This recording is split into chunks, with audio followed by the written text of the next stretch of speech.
Hi everyone, Dion Johnson here from fedupatwork.com, and it's day 14 of our 21-day video challenge, Create a Better Work Life.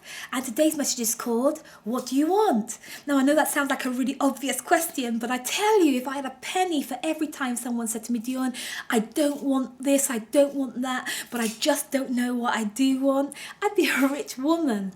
So in thinking about this, I've come up with like 3 really big things why people usually is at the cause of why people say, I don't know what I want.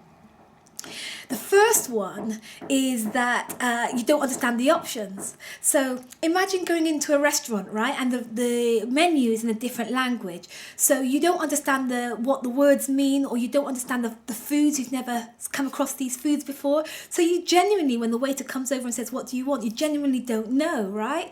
So that's the first reason. You just don't understand the options. And the second reason is that there's some kind of blockage, some kind of communication interrupt going on the inside. So put it this way, who's going to know what you want if you don't? The truth is, no one. Like, you're the only one that's going to know what you really want. So when people say they don't know what they want, it's not really the truth. Like, you know what you want. It's just that sometimes there's a communication issue, that your heart or the place of your desire is having problems communicating with your conscious, with your mind. Like you're not hearing yourself. And sometimes that's because there's just so much noise going on in your life and clutter, and you can't hear the woods for the trees. And sometimes that's because we're deliberately, I say deliberately in inverted commas, but unconsciously we're suppressing what we want. We're stopping what we really want from coming into our conscious mind, because then there would be other implications. You know, we're really quite clever, and we protect ourselves from things that we might find challenging, or might find difficult, or might find upsetting the apple cart a little bit. So the second reason is that we're suppressing it in some way, that we're not allowing the revelation of what's going on in our desires to come forward in our understanding and our conscious. The third thing is that you know what you want, and it's in there, but you're just not saying it to the outside world. Like, I remember a client I had once who was working for her husband. She was an executive in his company, and she was his assistant, his right-hand girl, and she hated it. And she really, really knew where she would love to be, but she kept saying, I just don't know what I want. I just don't know what I want. I just don't know what the problem is here. And actually, she didn't want to say, because she didn't want to upset her husband. She didn't want to reveal where her true desires lie, because she felt like a traitor. And sometimes we do that. Sometimes we suppress what we know we want because of some reason, some explanation that we have about why we shouldn't say. Maybe, some people say to me, is it okay to want that? People might think I'm stupid, or people might think I'm above my station, or people might think, who do you think you are wanting something like that? So those are my big 3 reasons why I've noticed people say they don't know what they want.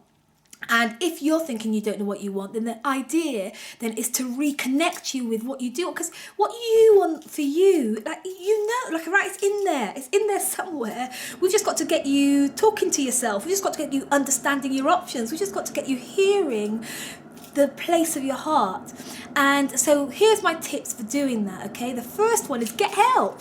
So get yourself a coach, get yourself a mentor, get yourself somebody who you can have conversations with that is skilled at bringing out your true desires, and holding up a mirror so that you can really see what it is that you're saying, see what you're reflecting, see what it is that you really want. I spoke a bit about that in a previous video. And get curious about the field, or get curious about that industry, and go and start talking to people in that place. We spoke about this in a previous video.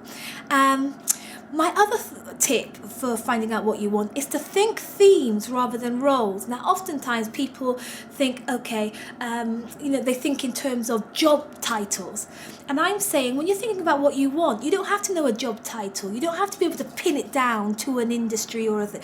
You just need to be able to think about the themes that, oh, well, I want to work full time, or I don't want to work full time. I want to work part time. I want to work with people, or I want to work travel, or just the themes of it, so that you can then build up a picture and find the job title to suit it a bit later on. That's really, really important, because when oftentimes we limit ourselves by trying to think of job titles that we understand. And I'm saying if you think about themes and then try and fit it in later on, that's a much better way to go. What else can you do? So curious conversations with people who are in the know, getting help from people like me, thinking about your themes, and then I want you to admit to yourself. So it doesn't matter how ludicrous the things that come up, like when your desires come up, they may sound really bizarre, they may sound really highfalutin and a bit sort of up in the stars or out in the zone somewhere. Don't dismiss any of it. Just get it out and acknowledge it. And don't poo-poo it. Don't go, who am I to want that? You are. Just want it. You have. You've got the right to. So just let it out of you and write it down, acknowledge it, okay? It's only when you begin to really acknowledge what you want, take the risk and admit it to yourself. You've got nothing to lose by admitting it to yourself. But when you hear yourself, when you get into contact with what you truly want, then you can make an informed decision about how you move forward to it. So today, and for the rest of this week, and for the rest of these 21 days, I want you to be asking yourself continually and looking for clues about what you really, really want. See you later.